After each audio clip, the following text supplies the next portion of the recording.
Assalamualaikum warahmatullahi wabarakatuh.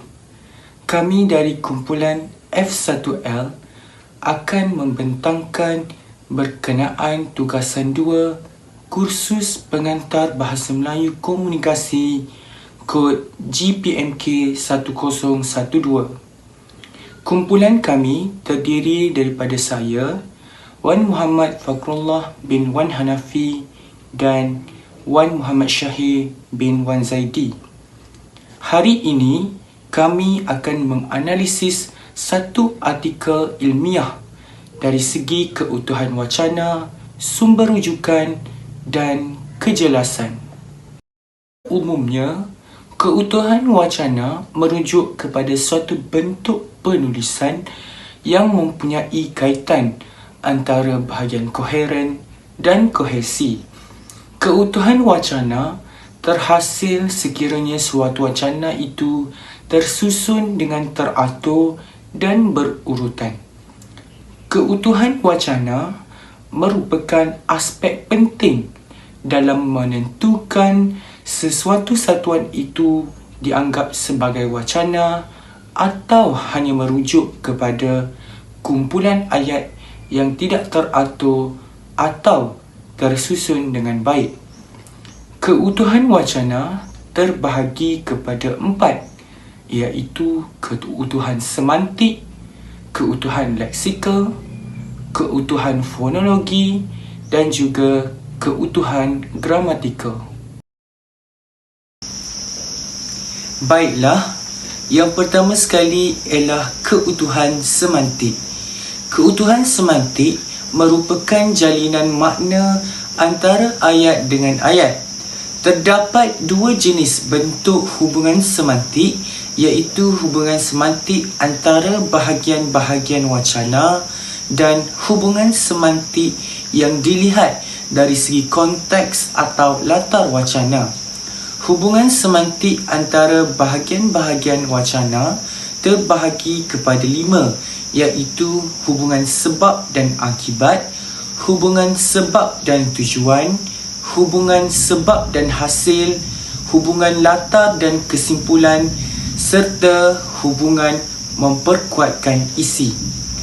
Merujuk kepada artikel, terdapat contoh hubungan sebab dan akibat, iaitu selain gangguan emosi, terdapat juga masalah biologi seperti masalah kesihatan, fizikal dan fungsi neurologi murid. Akibatnya, kesihatan murid terjejas seperti penyakit keturunan, asma, sinusitis, sawan, kecacatan, alat artikulasi dan sebagainya sering menjejaskan minat dan tumpuan murid terhadap pelajaran. Merujuk kepada ayat tersebut, jelas menunjukkan hubungan antara sebab dan akibat. Seterusnya, hubungan sebab dan tujuan. Contohnya, pelbagai usaha telah dan akan dijalankan oleh Kementerian Pendidikan Malaysia bersama Jabatan Pendidikan Negeri dan Pejabat Pendidikan Daerah bagi merangka program kecemerlangan murid. Contohnya kelas intervensi awalan membaca dan menulis, program literasi dan numerasi Linus dan program bimbingan membaca dan menulis. Melalui program-program yang dirancang ini diharapkan dapat membantu serta memenuhi keperluan murid-murid. Program pemulihan merupakan satu pendekatan bagi mengatasi murid-murid yang mengalami kelemahan kemahiran tertentu. Berdasarkan ayat tersebut, jelas menunjukkan antara hubungan sebab dan tujuan.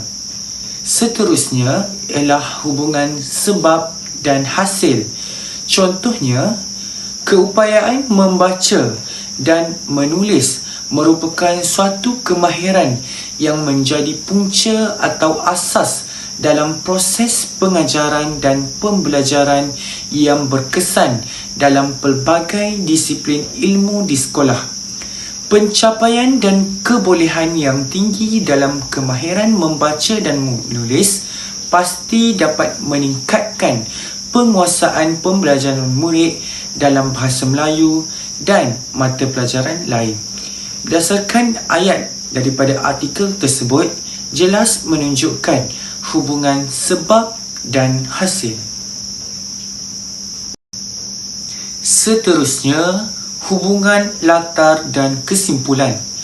Contohnya, penekanan dalam konsep kepelbagaian kecerdasan serta perbezaan individu murid menjadikan pendidikan pemulihan sebagai pilihan dalam membantu mereka agar berjaya mencapai matlamat kehidupan dan kejayaan sistem pendidikan negara. Sehubungan itu, pemulihan merupakan satu pendekatan yang berbeza daripada kelas biasa dalam sistem persekolahan kebangsaan. Berdasarkan ayat daripada artikel, jelas menunjukkan hubungan antara latar dan kesimpulan. Akhir sekali ialah hubungan memperkuatkan isi. Contohnya, permasalahan murid-murid Lembang amat merisaukan bukan sahaja ibu bapa tetapi juga masyarakat dan kerajaan. Masalah pencapaian yang rendah atau masalah pembelajaran murid kebiasaannya dipengaruhi oleh faktor psikologi, biologi dan persekitaran. Berdasarkan ayat daripada artikel, jelas menunjukkan hubungan memperkuatkan isi yang telah dinyatakan itu tadi. Beralih pula kepada bentuk hubungan sematik yang dilihat dari segi konteks atau latar wacana yang terbahagi kepada dua, iaitu kesatuan tajuk atau topik dan hubungan sosial antara penutur dan pendengar. Contoh bagi kesatuan tajuk atau topik merujuk pada artikel ialah membaca merupakan salah satu sumber pengetahuan dan asas pembentukan diri ke arah memperoleh ilmu pengetahuan. Tujuan membaca bagi memahami teks yang dibaca dan kandungan teks memberi makna kepada pembaca. Berdasarkan ayat tersebut, jelas menunjukkan hubungan antara kesatuan tajuk atau topik, iaitu topik tentang membaca. Kemudian, hubungan sosial antara penutur dengan penulis. Contohnya, apakah masalah kemahiran membaca bahasa Melayu dalam kalangan murid di sekolah rendah dan di luar bandar? Murid tidak dapat memahami maksud ayat yang dibaca dengan baik. Kedua-dua penutur dapat memahami maksud yang ingin disampaikan meskipun orang lain tidak dapat memahami maksud tersebut dengan baik. Oleh itu, jelaslah menunjukkan hubungan sosial antara penutur dan pendengar. Keutuhan leksikal.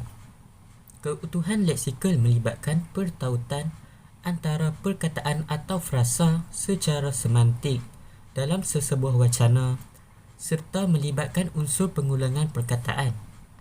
Keutuhan leksikal merujuk kepada hubungan antara bahagian wacana, iaitu antara perkataan leksikal dalam wacana tersebut. Terdapat 7 jenis hubungan yang membentuk keutuhan leksikal seperti berikut. Yang pertama, jenis hubungan antonim. Yang kedua, jenis hubungan sinonim. Yang ketiga, jenis hubungan hiponim. Yang keempat, jenis hubungan homonim. Yang kelima, jenis hubungan pengulangan kata yang sama. Yang keenam, jenis hubungan kolokasi. Dan yang terakhir, jenis hubungan unsur bersambut. Jenis hubungan antonim. Contoh ayat yang terdapat dalam analisis artikel yang telah kami sediakan ialah: sehubungan itu, pemulihan merupakan satu pendekatan yang berbeza daripada kelas biasa dalam sistem persekolahan kebangsaan.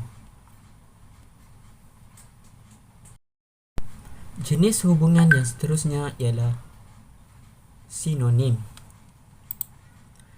Contoh ayat yang terdapat dalam artikel yang telah dianalisis ialah: pengaruh faktor-faktor yang tertentu mewujudkan masalah dalam menguasai kemahiran membaca dan menulis murid. Kelemahan menguasai kemahiran membaca dan menulis menjadikan murid berasa rendah diri dan masalah disiplin diri merosot. Seterusnya, jenis hubungan hiponim. Hiponim merupakan kata yang maknanya terangkum dalam makna kata lain. Contoh ayat yang telah dianalisis dalam artikel tersebut ialah: ketidakupayaan ini dikesan semasa murid memegang pensel dengan cara yang tidak betul. Akibatnya, murid tidak dapat menulis garis perkataan dengan tepat serta mencampur aduk huruf besar dengan huruf kecil dalam satu ayat. Hubungan jenis homomim. Homomim merupakan kata yang bunyinya sama tetapi mempunyai erti yang berlainan. Dua contoh ayat yang terdapat dalam artikel yang telah dianalisis ialah: ayat pertama, responden bersetuju bahawa permasalahan membezakan huruf kecil dan huruf besar berpunca daripada masalah mengecam abjad dengan keputusan masalah kedua tertinggi. Ayat yang kedua ialah: ibu bapa tidak sepatutnya mengecam guru di sekolah sekiranya anak mereka masih lambat untuk membaca. Kata yang sama dalam kedua-dua ayat ini ialah mengecam.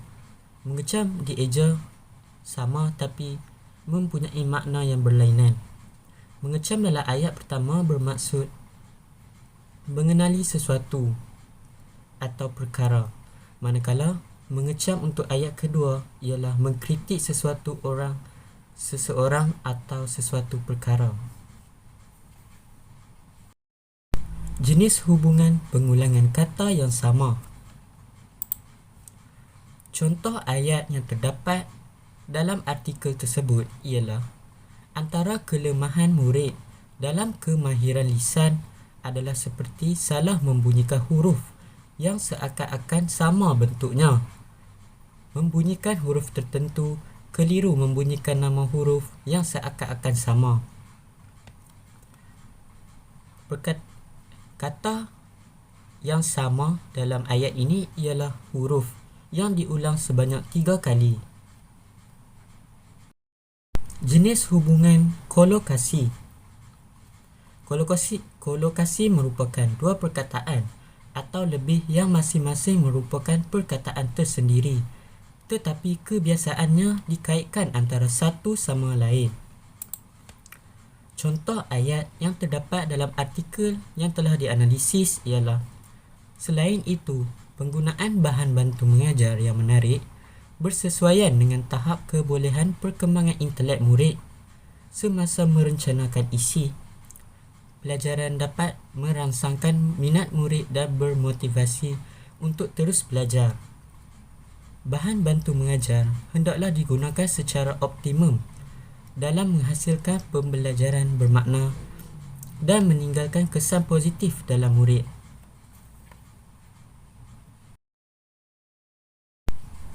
Baiklah, saya akan meneruskan dengan keutuhan fonologi. Keutuhan fonologi yang terdapat dalam sesuatu wacana dapat dilihat dari segi hentian suara, nada suara dan intonasi suara. Hal ini secara tidak langsung menimbulkan hubungan semantik yang berbeza-beza antara bahagian-bahagian wacana. Contohnya hubungan antara ayat penyata dan ayat tanya. Ayat ini terdapat dalam analisis artikel yang kami lakukan. Ayat penyata berupa tinjauan deskriptif reka bentuk kajian ini. Ayat tanya, reka bentuk kajian ini berupa tinjauan deskriptif? Perbezaan antara kedua-duanya wujud melalui nada suara semasa penutur menuturkannya. Unsur-unsur paralinguistik juga membantu pemahaman tentang sesuatu wacana. Dalam wacana tulisan, unsur-unsur paralinguistik ini ialah alat-alat yang digunakan untuk memperjelaskan persembahan wacana. Dalam wacana tulisan, alat-alat tersebut ialah tanda baca seperti nokta, koma, tanda soal, titik bertindih dan sebagainya. Dalam wacana lisan pula, ekspresi wajah iaitu keadaan air muka serta gerakan tangan dan badan merupakan alat-alat untuk membantu memahami ujaran.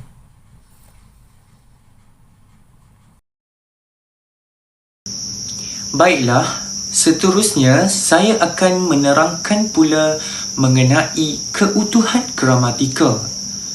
Keutuhan gramatikal merujuk kepada wacana yang berkualiti dari segi binaan tata bahasa dan dapat dilihat berdasarkan penggunaan penanda gramatik seperti kata hubung, kata rujukan serta peleburan dan penggantian.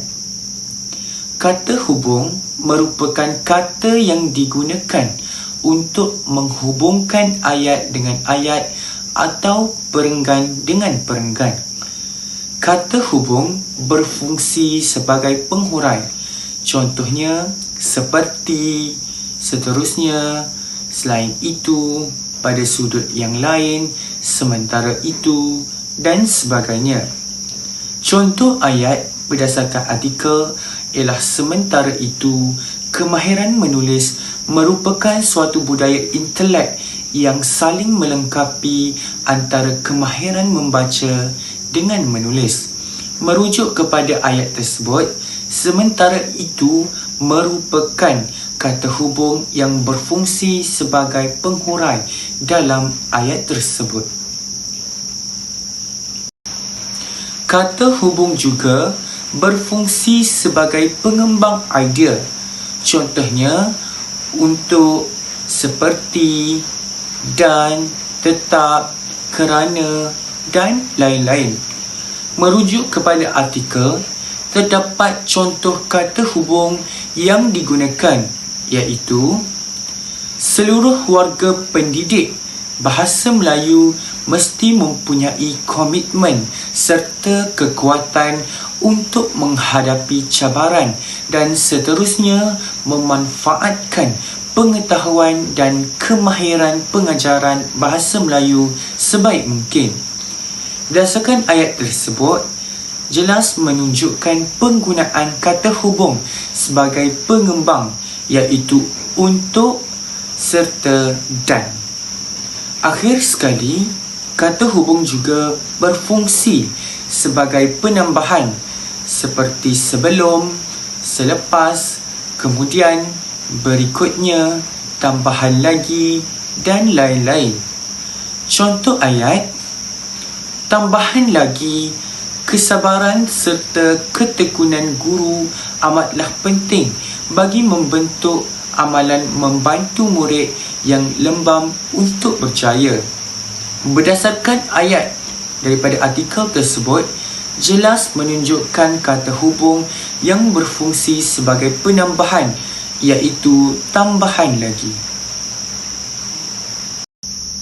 Seterusnya, kata rujukan pula merujuk kepada kata yang boleh menggantikan sesuatu sama ada benda hidup seperti manusia dan juga benda bukan hidup.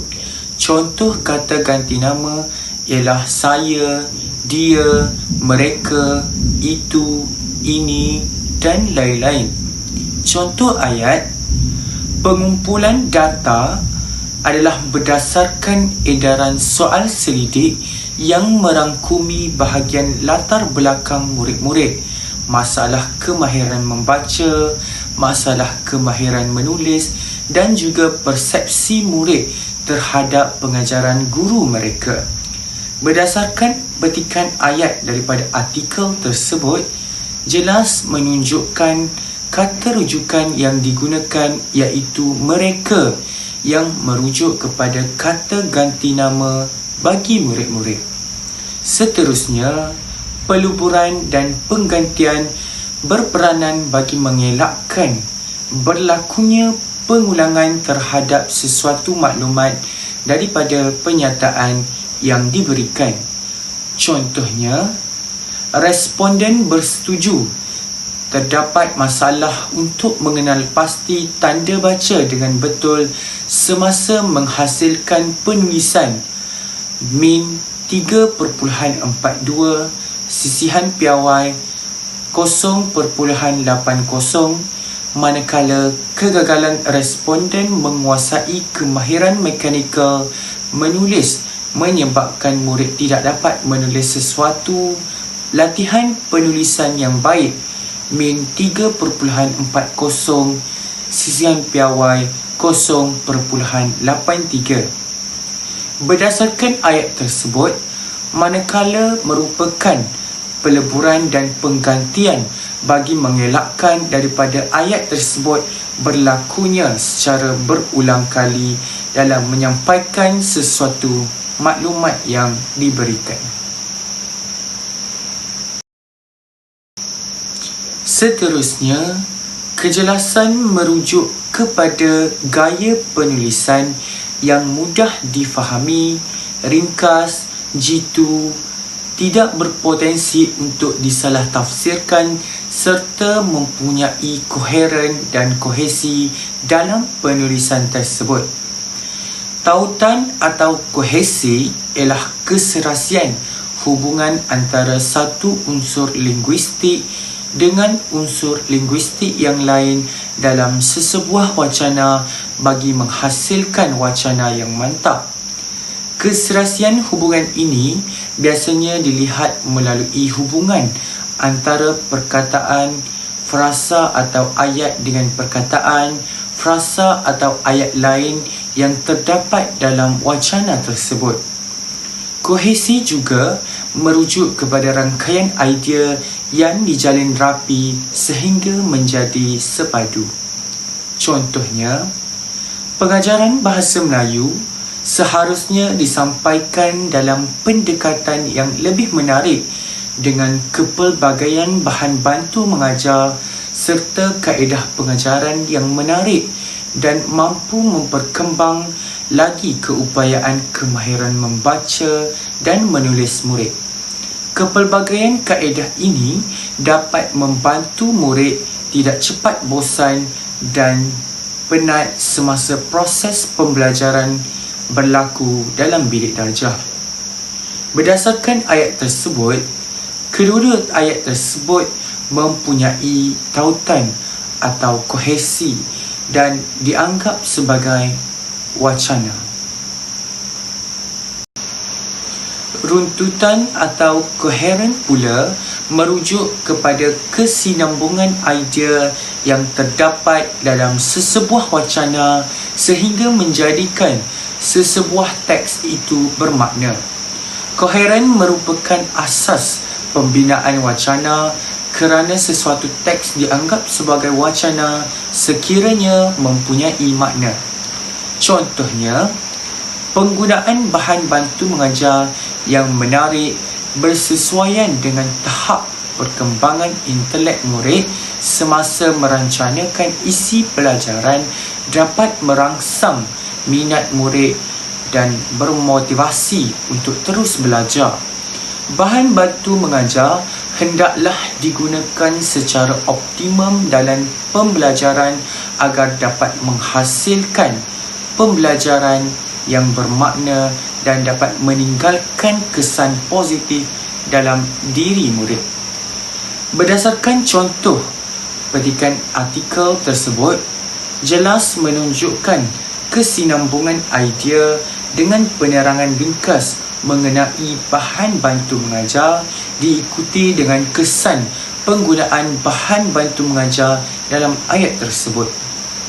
Kesinambungan ini menjadikan ayat tersebut bertaut antara satu sama lain untuk membentuk wacana yang bermakna. Rujukan. Apa itu rujukan atau reference? Rujukan atau reference ialah senarai rujukan yang diberikan di akhir sesuatu penulisan atau karangan ilmiah. Senarai ini hanya menyenaraikan rujukan yang telah digunakan dalam bentuk citation. Sebagai contoh, jika Adam 2010 digunakan dalam karangan anda, perlu disenaraikan dalam reference atau rujukan untuk penulisan dalam bahasa Melayu. Dalam rujukan, mesti mengikut format APA. Apa itu format APA? APA atau lebih dikenali sebagai American Psychological Association Referencing Style ialah gaya rasmi dalam menyenaraikan sumber rujukan dan citasi. Versi terkini yang digunakan ialah APA Style 7 Edition.